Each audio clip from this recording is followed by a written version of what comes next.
Las llaves tintinearon en la mano de mi nuera, un sonido metálico y triunfal que cortó el aire tenso de la oficina. «La mansión de Texas es nuestra». Siseó, sus ojos fijos en mí. «Acéptalo, vieja inútil. Perdiste». Mientras su risa resonaba respaldada por el silencio cómplice de mi hijo mayor, yo simplemente señalé hacia la puerta. «De acuerdo», dije con una calma que no sentía. «Pero antes de celebrar, vean quién tiene un mensaje para ustedes». Su sonrisa se congeló. El color huyó de su rostro.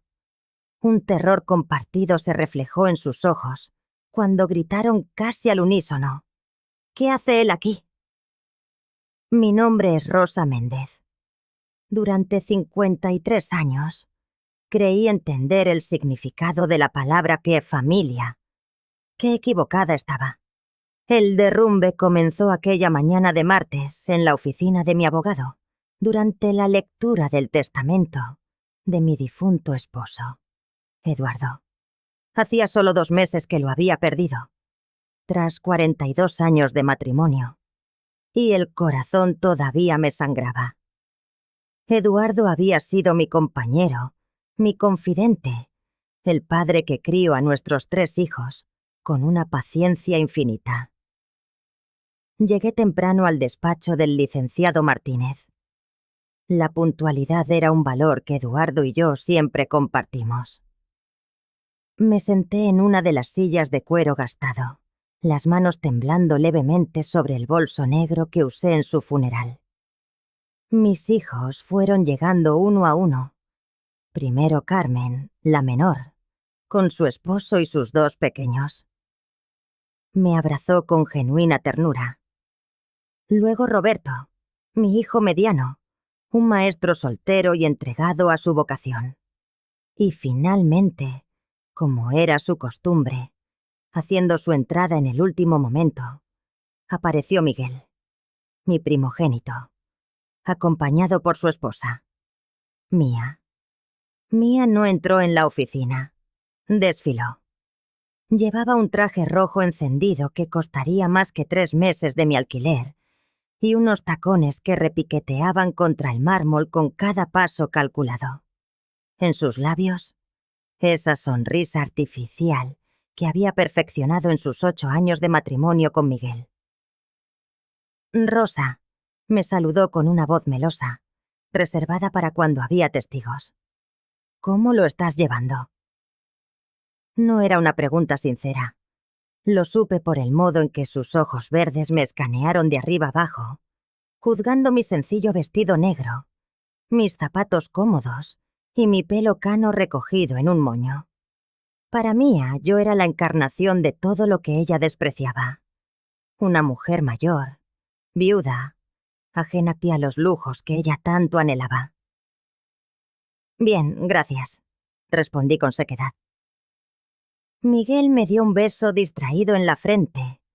Noté el nerviosismo en su mirada, la tensión de quien espera algo. En los últimos meses se había vuelto distante, y yo lo había atribuido al duelo. Ahora comprendía que había algo más. El licenciado Martínez, un hombre mayor de cabello gris, carraspeó para reclamar nuestra atención. «Nos hemos reunido», comenzó con voz grave, «para dar lectura al testamento del señor Eduardo Méndez. Que en paz descanse». Abrió una carpeta y extrajo los documentos. Mi corazón martilleaba en mi pecho. Eduardo y yo habíamos hablado 1000 veces sobre nuestros deseos. Yo sabía que todo estaba dispuesto para que yo heredara nuestros bienes, incluyendo la casa y los ahorros de toda una vida. «El testamento es claro», continuó el abogado. «El señor Eduardo Méndez lega la casa familiar a su hijo mayor, Miguel Méndez, y a su esposa, Mía. Los ahorros bancarios, que ascienden a $200.000, se dividirán a partes iguales entre sus 3 hijos. Para su esposa, Rosa, deja una pensión mensual de $1.000. Sentí el impacto como un golpe físico que me dejó sin aire. $1000. No cubría ni el alquiler de un apartamento modesto. ¿Y la casa? Nuestra casa. El lugar donde criamos a nuestros hijos, donde vimos nacer a nuestros nietos, donde Eduardo murió entre mis brazos. Tiene que haber un error, susurré, la voz apenas un hilo. El licenciado negó con la cabeza. No hay error, señora Méndez. Aquí está la firma de su esposo. El documento fue modificado hace 6 meses. 6 meses. Justo cuando Eduardo comenzó a mostrar los primeros síntomas de confusión, esos lapsus que el médico había atribuido a la edad. 6 meses, cuando Mía empezó a visitarnos con una frecuencia inusitada, siempre encontrando una excusa para quedarse a solas con él. Busqué la mirada de Miguel, esperando encontrar en él la misma incredulidad. Pero lo que vi fue alivio. «Miguel», musité. «¿Tú lo sabías?» Él rehusó mirarme. «Mamá, papá pensó que era lo mejor. Nosotros podemos cuidar mejor la casa». Carmen rompió a llorar. «Esto no es posible. Papá jamás haría algo así. ¿Dónde va a vivir mamá?» Fue entonces cuando Mía se despojó de su máscara. Se puso en pie, una sonrisa triunfal helándome la sangre. Hundió la mano en su bolso de diseñador y extrajo un juego de llaves, haciéndolas sonar como campanas fúnebres. «La mansión de Texas es nuestra», proclamó, su voz clara y cortante. Agitó las llaves frente a mi rostro, sus ojos brillando con una satisfacción cruel. «Acepta que perdiste, vieja inútil». El silencio que siguió fue atronador. «¿Sabes qué, Rosa?», continuó, rodeando mi silla como un depredador. «8 años he soportado tus consejos sobre cómo ser una buena esposa, tus comentarios pasivo-agresivos sobre mi ropa, mi trabajo, fingiendo que me importaba tu opinión». Cada palabra era una bofetada. Miguel seguía con la vista clavada en el suelo. 8 años pretendiendo respetar a la mujer que el día de mi boda me dijo que nunca sería suficiente para su precioso hijo. Pues adivina qué. Al final, la que no es suficiente eres tú. Roberto se levantó. «Mía, basta. Es nuestra madre». Ella lo fulminó con la mirada. «Tu madre, que siempre se creyó mejor que nadie». Sentí las lágrimas asomando, pero me negué a darles la satisfacción de verme rota. No allí. No así. Carmen me tomó la mano. «Mamá, puedes venir a vivir con nosotros». «No», sentenció Mía. «No irá de casa en casa como una carga. Va a aprender a valerse por sí misma». Y entonces, en medio del dolor y la humillación, una extraña calma me invadió, como si algo en mi interior, largamente dormido, hubiera despertado. Me levanté despacio. Todas las miradas se posaron en mí. Mía sonreía, esperando mi rendición. Pero yo no estaba derrotada. Había algo que nadie en esa habitación, salvo yo, sabía, y estaba a punto de cambiarlo todo. Caminé hacia la puerta con la espalda recta y la cabeza alta. Al llegar al umbral me giré. «Está bien, Mía», dije con una voz que sonaba tranquila pero cargada de una amenaza velada. «Pero antes de que celebres, hay alguien aquí afuera con un mensaje muy importante para ustedes». La sonrisa de Mía vaciló. «¿De qué hablas?», preguntó, y por primera vez noté un temblor de nerviosismo en su voz. Yo solo sonreí, una sonrisa que guardaba meses de secretos. «Ya lo verán», y abrí la puerta. La figura en el umbral hizo que el aire de la oficina se volviera denso, irrespirable. Era un hombre de unos 50 años, de traje gris y corbata azul marino. Llevaba un maletín de cuero y una identificación oficial en la mano. «Buenas tardes», dijo con voz clara y profesional. «Soy el detective privado Samuel Torres». El efecto fue devastador. Mia se quedó petrificada, el color drenado de su rostro. Las llaves se le escurrieron de entre los dedos, cayendo al suelo con un ruido metálico que retumbó en el silencio mortal. Miguel se puso de pie de un salto, su silla casi volcándose, la mirada yendo del detective a su esposa, incapaz de procesar la escena. Fue Mia quien rompió el silencio. Un grito agudo, desesperado, escapó de sus labios. «¿Qué hace él aquí?». Se llevó las manos al pecho, luchando por respirar. Miguel se unió a su pánico, con una voz cargada de miedo y confusión. «¿Qué hace él aquí?». Me volví hacia mis otros hijos. «Carmen, Roberto, ¿podrían salir un momento? Esto es algo que Miguel y Mia deben escuchar a solas». «Mamá, no vamos a dejarte», empezó Carmen. «Estaré bien», la tranquilicé. «Confíen en mí». Salieron a regañadientes, seguidos por el licenciado, quien murmuró algo sobre la privacidad familiar. La puerta se cerró con un clic suave, el sonido de una trampa al cerrarse. En la habitación quedamos 4. «Rosa», balbuceó Mia. «No sé qué crees que estás haciendo, pero...». Levanté una mano para silenciarla. Por primera vez en 8 años, obedeció. «Detective Torres», dije con firmeza.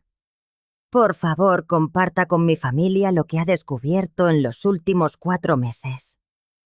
4 meses. Había iniciado la investigación una semana después del funeral de Eduardo, cuando los detalles de su muerte y los cambios en el testamento dejaron de tener sentido. El detective abrió su maletín con parsimonia. Sacó una carpeta llena de documentos y fotografías. «Señora Méndez», comenzó, «tras una exhaustiva investigación, puedo confirmar que sus sospechas estaban plenamente justificadas». Miguel caminaba de un lado a otro. «Mamá, ¿qué sospechas?». El detective colocó la primera foto sobre la mesa. Era Mia, saliendo de un hotel del centro con un hombre que no era mi hijo. «Tomada el 15 de marzo del año pasado», explicó, «3 meses antes de que el señor Méndez modificara su testamento». El rostro de Miguel se descompuso. «Mia, ¿qué es esto?». El detective siguió colocando más fotos sobre la mesa. Salidas de hoteles, cenas en restaurantes íntimos, visitas a un apartamento. En total, documentamos 28 encuentros entre la señora Mia y el señor David Castellanos, un corredor de bienes raíces, también casado. Miguel se desplomó en su silla. «No». Pero el detective no había terminado. «También investigamos las visitas que la señora Mia le hacía a su padre. Ocurrían exclusivamente cuando usted», dijo, mirándome, «no estaba en casa». Recordé aquellas tardes con una punzada de dolor. Las excusas de Mia para visitarlo. Vine a traerle a papá sus pasteles favoritos. Pensé que le gustaría tener compañía. Qué ingenua había sido. Durante esas visitas, prosiguió el detective, la señora Mia llevaba consigo documentos. Documentos relacionados con testamentos, propiedades y herencias. El testimonio de la señora García, nuestra vecina de toda la vida, fue la primera pieza. Una mujer observadora que siempre desconfió de Mia. Decía que la veía salir a menudo de casa, cargando bolsas repletas de papeles. Miguel, que había permanecido en silencio hasta entonces, encontró al fin su voz. «Mia». dijo, con un timbre grave y peligroso que jamás le había oído. Dime que no es verdad. Dime que no te aprovechaste de la confusión de mi padre para que cambiara el testamento. Por primera vez desde la llegada del detective, Mia habló. Su voz fue apenas un susurro. Miguel, ¿puedo explicarlo? ¿Explicar qué? Estalló él, poniéndose en pie con tal brusquedad que la mesa se tambaleó.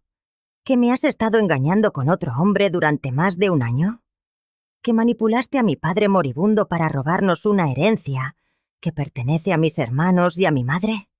Mia rompió a llorar, pero no eran lágrimas de arrepentimiento. Eran las lágrimas de pánico de quien se sabe acorralado. ¿No lo entiendes?, sollozó. David y yo solo éramos amigos. Y lo del testamento, tu padre querías hacerlo.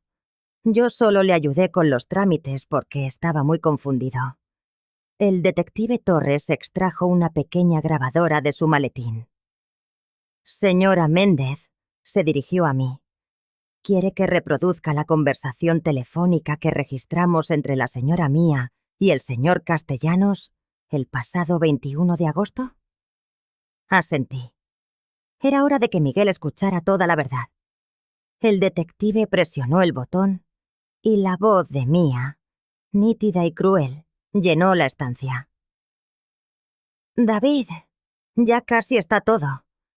El viejo anda muy perdido últimamente. Apenas sabe lo que firma. Miguel es tan estúpido que no sospecha nada. Y esa bruja de Rosa se cree muy lista. No sabrán qué les ha pasado hasta que sea demasiado tarde.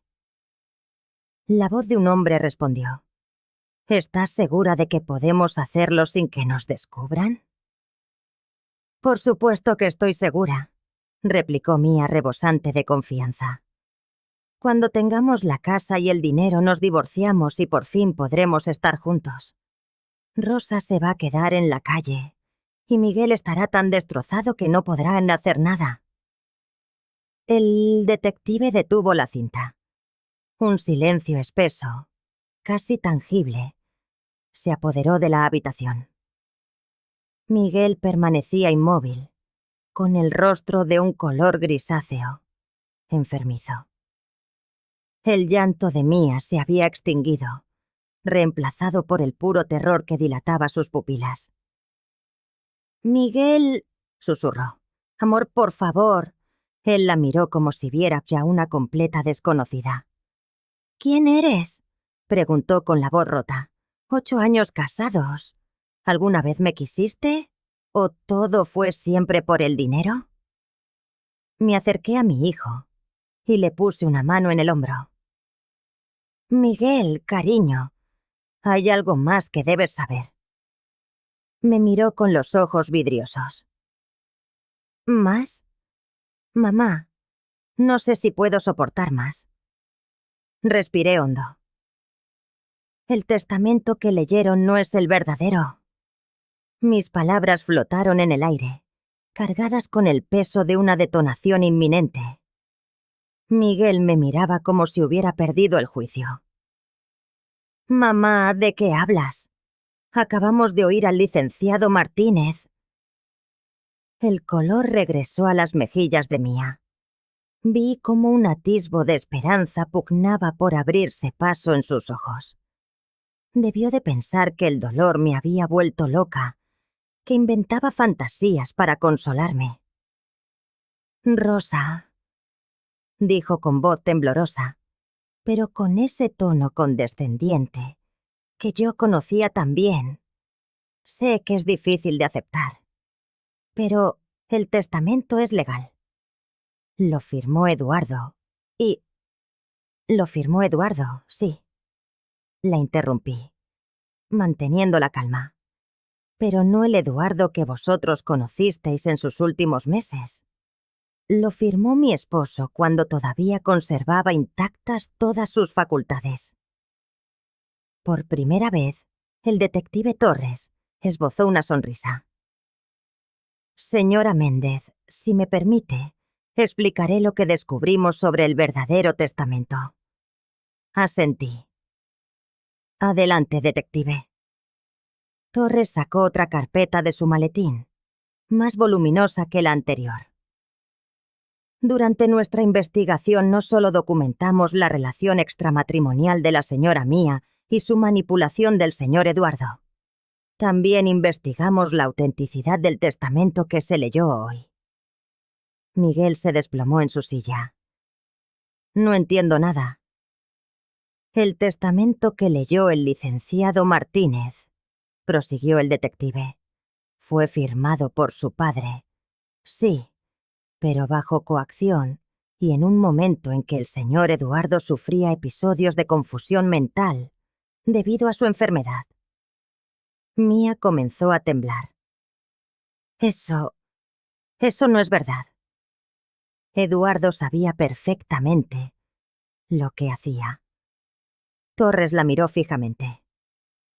Según los informes médicos que obtuvimos legalmente, al señor Eduardo se le diagnosticó un deterioro cognitivo leve 6 meses antes de su muerte. Su médico, el doctor Ramírez, había recomendado expresamente que no tomara decisiones legales importantes sin supervisión familiar. Sentí una punzada de dolor al recordar aquellas citas a las que Eduardo insistía en ir, solo para no preocuparme. Ahora comprendía que Mía lo había estado manipulando para que mantuviera su estado en secreto. Pero hay más, continuó el detective. La señora Rosa me contrató para investigar las sospechosas circunstancias del cambio de testamento. Sin embargo, en el curso de mi investigación, descubrí algo que ni siquiera ella sabía. Me miró con respeto. Su esposo, señora Méndez, era más astuto de lo que ninguno de nosotros imaginaba. Fruncí el ceño. ¿Qué quiere decir? Torres abrió la carpeta y extrajo un documento oficial con sellos y firmas. 3 días después de firmar el testamento que los beneficiaba a usted y a Mía, el señor Eduardo visitó otro despacho de abogados. Fue solo, durante uno de sus momentos de lucidez. El corazón me latía con fuerza.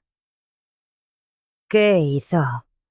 Firmó un testamento completamente nuevo, anunció Torres, depositando el documento sobre la mesa.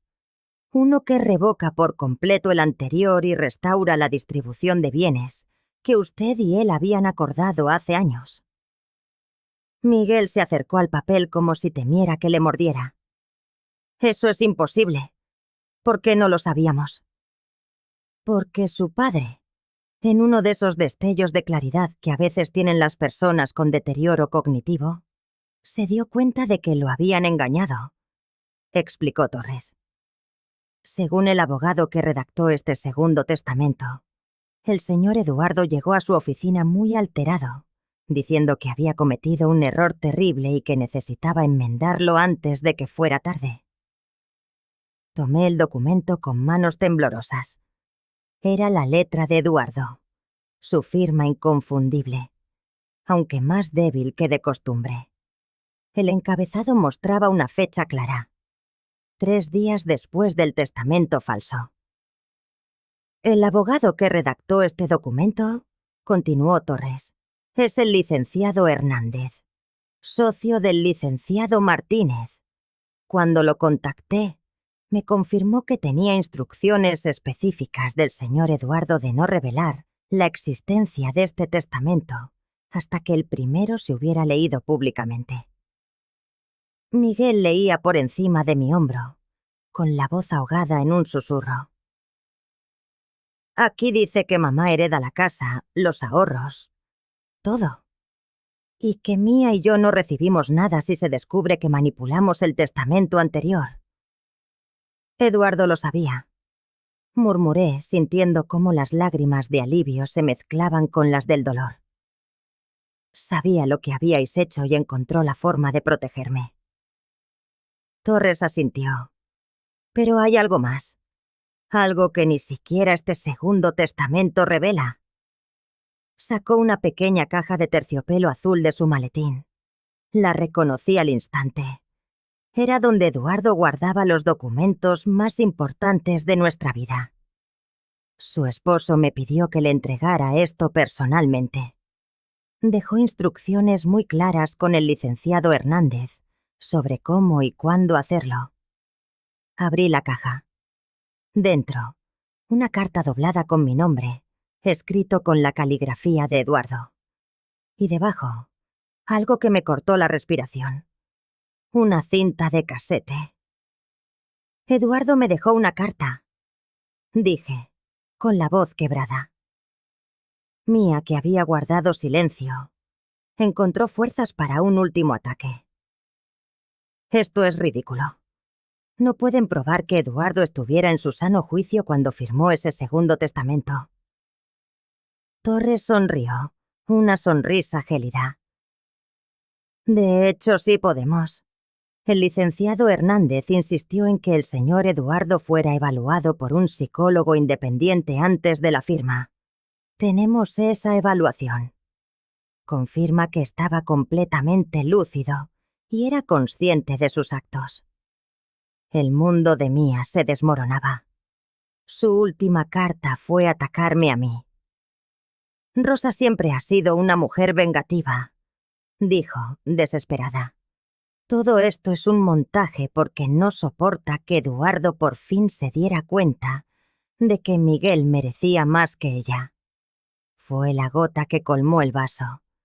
Me puse en pie, apretando la carta de Eduardo contra mi pecho. Por primera vez en 8 años, dejé que Mía viera lo que realmente pensaba de ella. ¿Vengativa? Repetí, mi voz cargada con décadas de frustración. ¿Sabes lo que es vengativo, Mía? Seducir a un anciano enfermo para robar a su familia.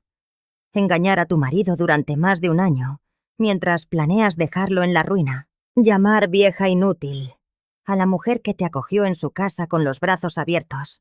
Mía retrocedió, como si la hubiera bofeteado. Pero yo no soy vengativa.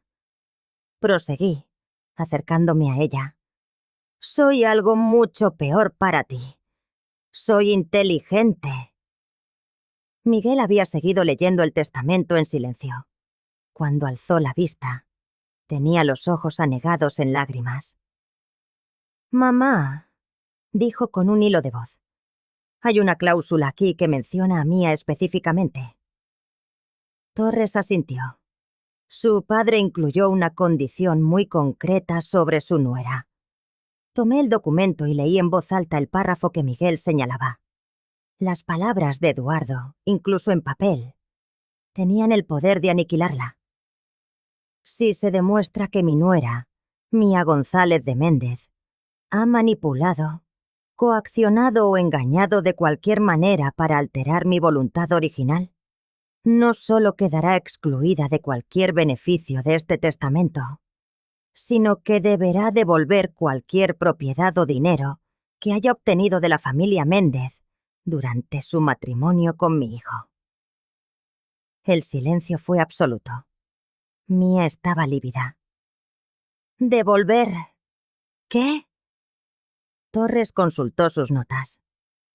Según nuestros registros, durante sus 8 años de matrimonio, usted recibió de la familia Méndez un automóvil BMW valorado en $45.000, joyas por valor de $28.000, un fondo de inversión que el señor Eduardo abrió a su nombre por $50.000 y los gastos de 2 viajes a Europa por un total de $15.000.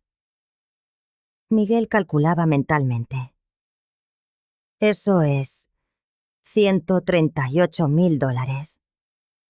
Exacto, confirmó Torres. Más los intereses acumulados. Mía se tambaleó, aferrándose a la mesa para no caer. No, yo no tengo ese dinero. Entonces, dije con una calma implacable, tendrás que encontrar la manera de conseguirlo.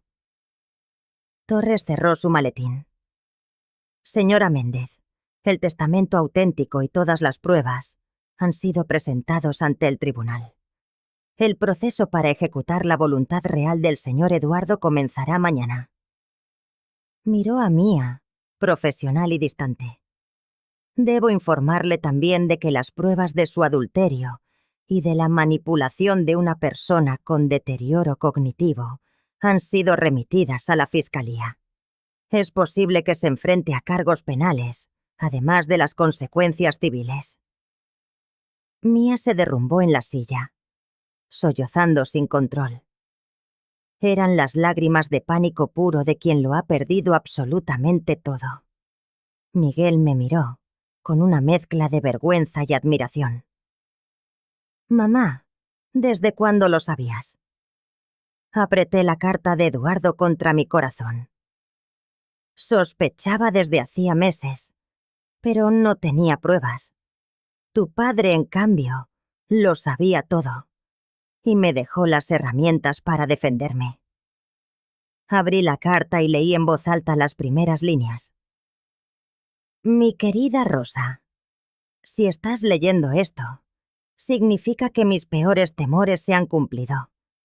Mia ha mostrado su verdadera cara, y Miguel ha descubierto quién es en realidad la mujer con la que se casó. Siento no haber podido protegerte mejor en vida, pero espero que estas pruebas te den la fuerza para reclamar lo que es tuyo por derecho. Miguel cerró los ojos, dejando que las lágrimas corrieran por sus mejillas. Su mundo se había desmoronado en menos de una hora. El mío también. Pero, por primera vez en meses, sentí que podía volver a respirar. Los días que siguieron fueron como vivir en el ojo de un huracán. Mientras yo me sumergía en los procedimientos legales, Mia se desintegraba a la vista de todos. 3 días después de la confrontación, Miguel se presentó en la puerta de mi pequeño apartamento. Tenía los ojos hinchados y el rostro demacrado de quien lleva noches sin dormir. «Mamá», dijo en cuanto abrí, «¿puedo pasar? Necesito hablar». Lo invité a entrar y le serví un café. Se sentó en el mismo sofá donde yo había pasado tantas noches en vela, angustiada por el futuro. «No sé por dónde empezar», murmuró acunando la taza entre sus manos temblorosas. «¿Cómo pude ser tan ciego?» Me senté a su lado. Era mi hijo, el mismo que había estado dispuesto a dejarme en la calle, y el dolor en su voz me partía el alma. «Miguel», dije con suavidad, «Mia es muy buena en lo que hace. Manipuló a tu padre cuando era vulnerable, y te ha manipulado a ti durante años». Él negó con la cabeza, con violencia. «No, mamá, no es solo eso. Yo quería creer su versión. Era más fácil pensar que papá por fin veía que yo merecía más, porque...» Se detuvo, con las palabras atascadas en la garganta. «¿Por qué qué, hijo?» «Porque siempre sentí que no era lo bastante bueno para vosotros», confesó, y las lágrimas volvieron a rodar por su rostro. «Carmen es tan inteligente, Roberto tan bueno y generoso. Y yo siempre fui el del medio, el que nunca destacaba en nada». Sentí cómo mi corazón se agrietaba un poco más. «Miguel, yo nunca...» Mia me hacía sentir especial. Continuó él, como si un dique de emociones contenidas por años estuviera a punto de reventar. «Me decía que yo era el hijo favorito, que papá, en secreto, me consideraba el más capaz de todos para manejar la herencia. Y yo quería creerlo con tanta desesperación que ignoré cada una de las señales». Tomé sus manos entre las mías, sintiendo el temblor que las sacudía. «¿Qué señales?» Las llamadas que cortaba de golpe cuando yo entraba en la habitación. Las supuestas salidas con amigas que, curiosamente, siempre coincidían con los mismos días de la semana. La forma en que se interesó de pronto por las finanzas de papá, justo cuando su memoria empezó a fallar. Miguel hizo una pausa, y su mirada cargada de un peso insoportable se clavó en la mía. Y la manera en que te trataba, mamá. Yo sabía que no estaba bien. Sabía que sus comentarios eran crueles, innecesarios, pero era más fácil convencerme de que el problema eras tú, que tú eras la difícil, antes que admitir que la mujer con la que me había casado era, en realidad, una persona horrible. El silencio se instaló entre nosotros, denso con el peso de 8 años de decisiones equivocadas. ¿Dónde está ella, papi? Ahora, pregunté al fin. Miguel dejó escapar un suspiro largo y tembloroso, un sonido cargado de derrota. En un hotel. Le pedí que se fuera de casa hace 2 días. No puedo... Ni siquiera soporto mirarla sin que se me revuelva el estómago. 3 semanas más tarde, recibí la llamada que, en el fondo, esperaba, pero que aún así logró sacudirme.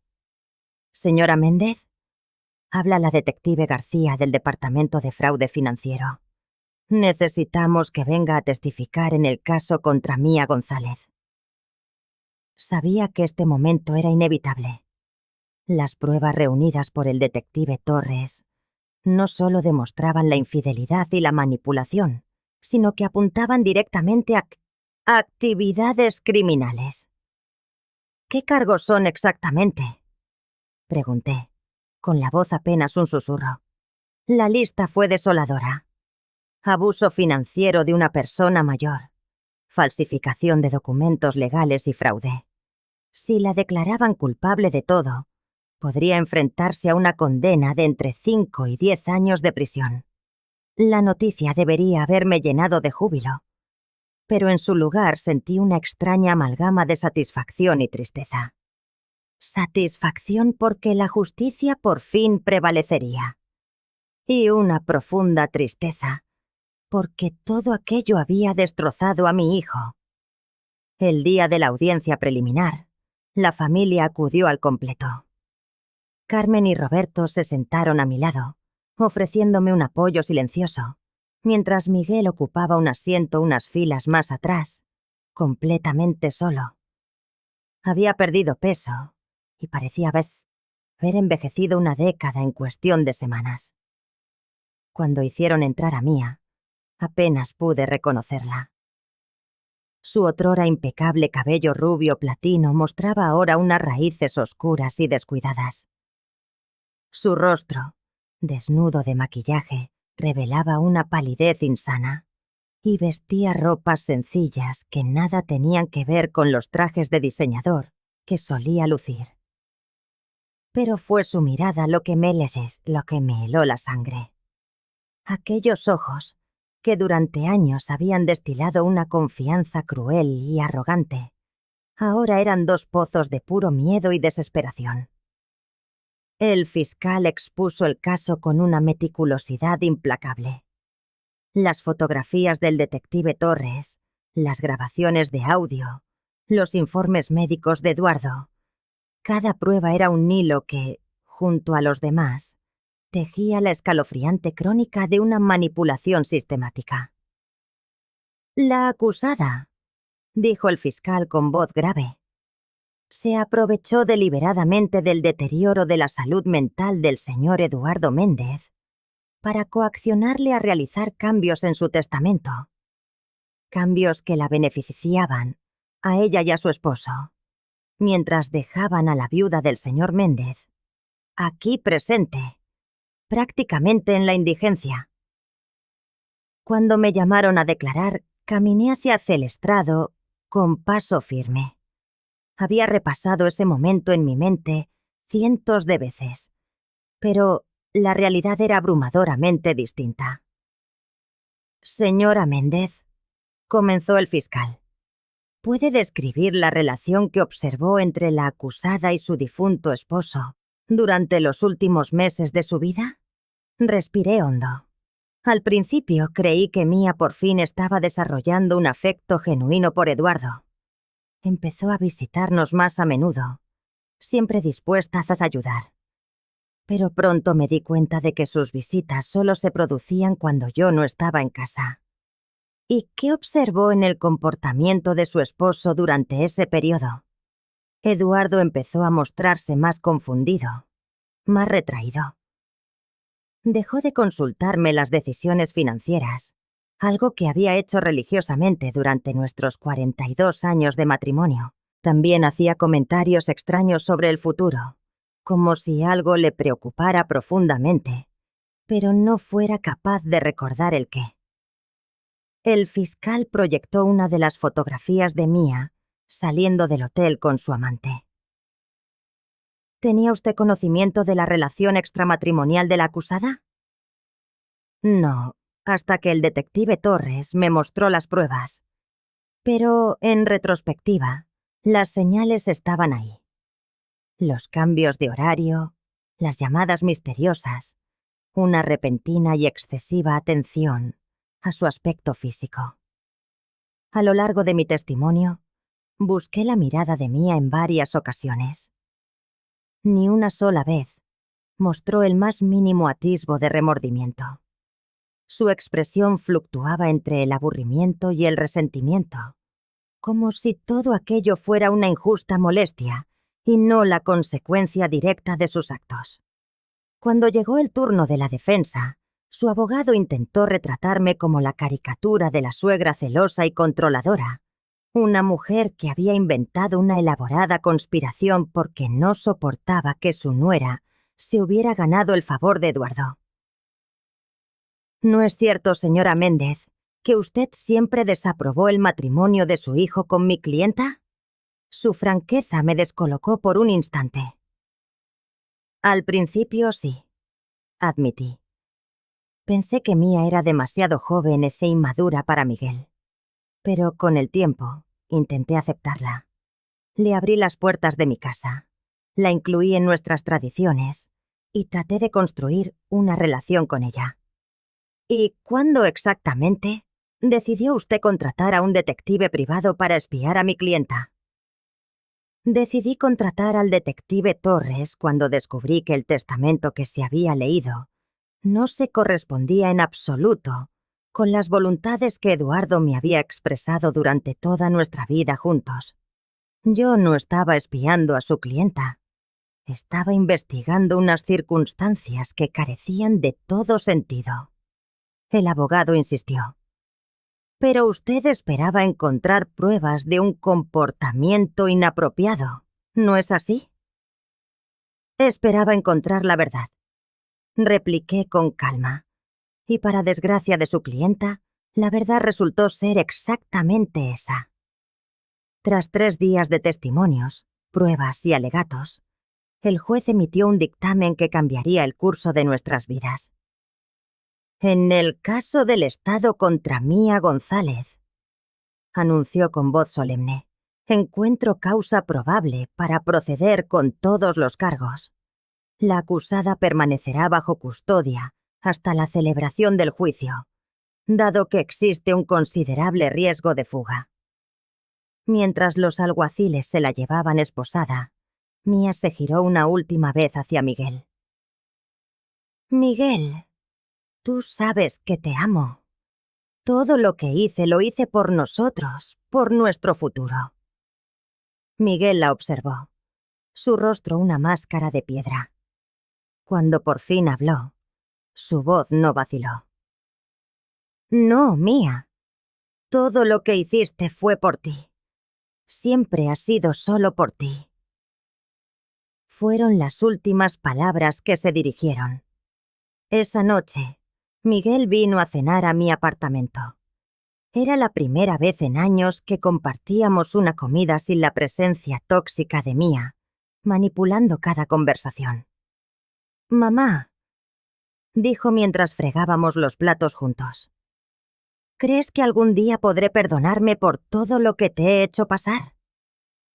Le miré a mi hijo que había estado tan perdido, tan ciegamente manipulado, y por un instante vi en él al niño que fue, al que me traía flores silvestres del jardín y se acurrucaba a mi lado durante las tormentas. «Miguel», dije con suavidad. El perdón no es algo que debas ganarte. Ya lo tienes. Lo que ahora necesitas es aprender a perdonarte a ti mismo.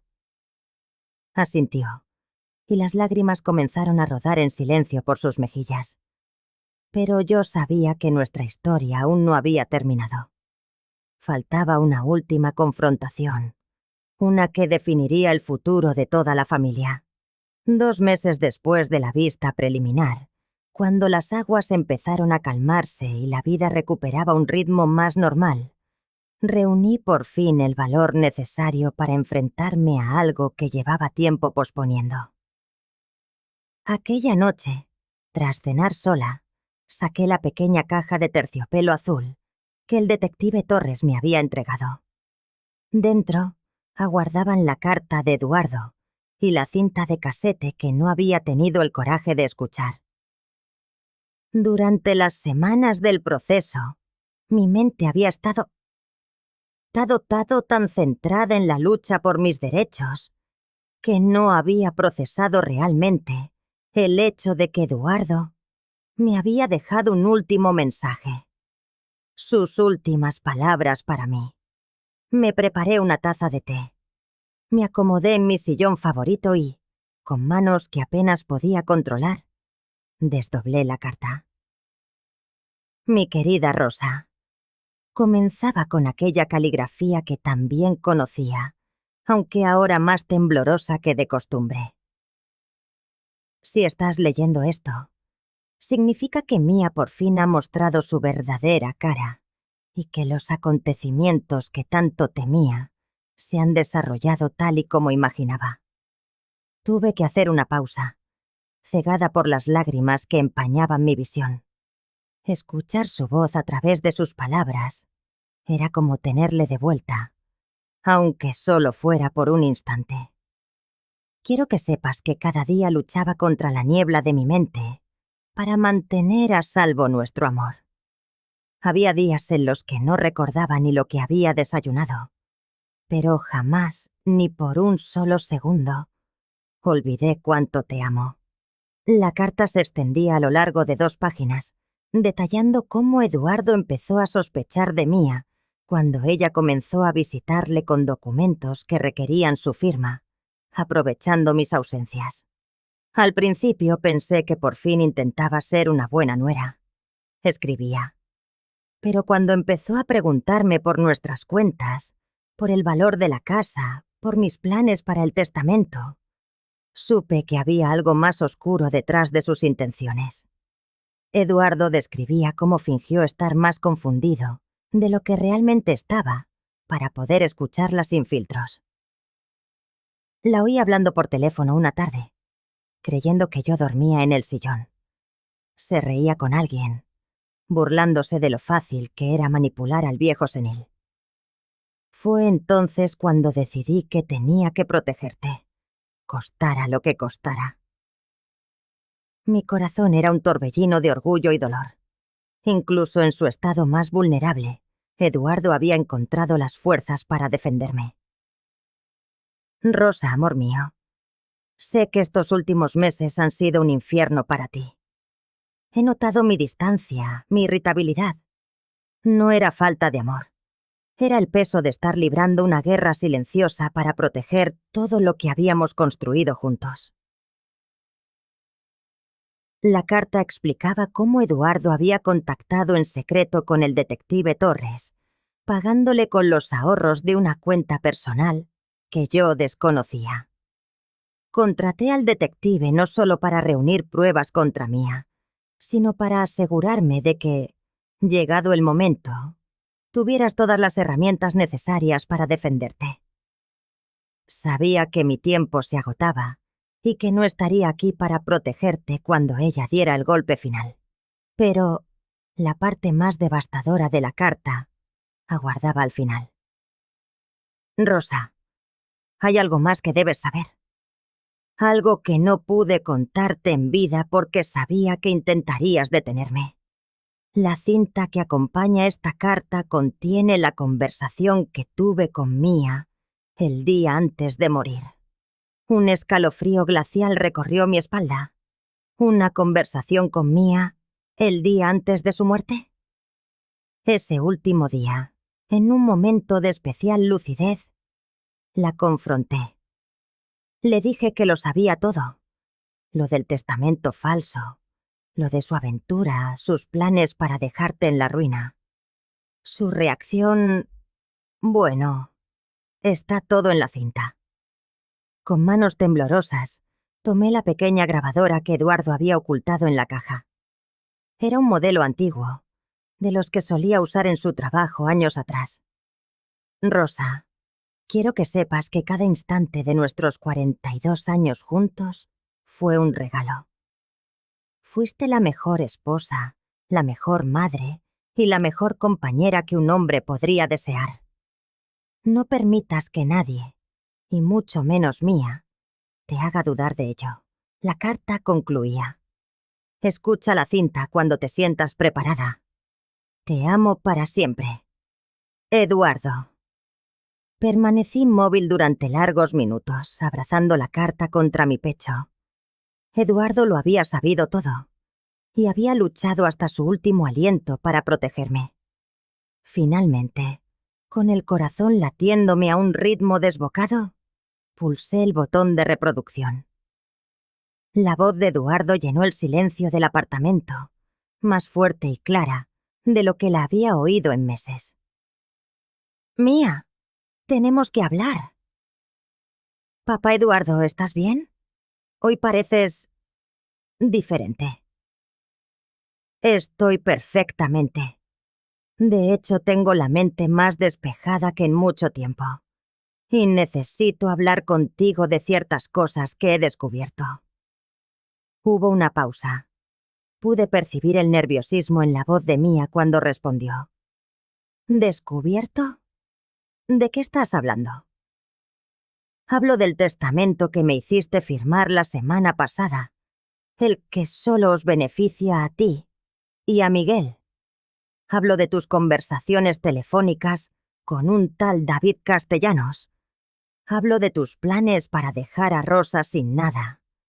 El silencio que siguió fue tan denso que casi pude sentirlo a través de la grabación. Papá Eduardo, creo que estás confundido otra vez. ¿Por qué no te sientas y...? No, rugió la voz de Eduardo con una fuerza que yo creía extinta. No estoy confundido, Mia. Sé perfectamente lo que has estado haciendo. Sé lo del hotel. Sé que planeas divorciarte de Miguel en cuanto tengas acceso a nuestro dinero. Lo sé todo. Entonces, escuché algo que me heló hasta los huesos. La risa de Mia. Una risa condescendiente, como si Eduardo fuera un niño contando fantasías. Ay, Eduardo, pobrecito. Estás muy confundido. Nadie te va a creer. Todo el mundo sabe que tu cabeza ya no funciona bien.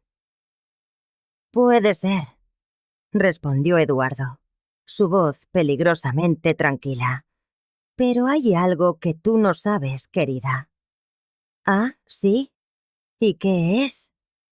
Que ya he corregido el testamento. Firmé uno nuevo hace 3 días, revocando por completo el que me obligaste a firmar. Rosa lo heredará todo. Tú no recibirás ni un céntimo. El grito de rabia que brotó de Mia fuese el de un animal salvaje. No puedes haber hecho eso. Ya lo he hecho.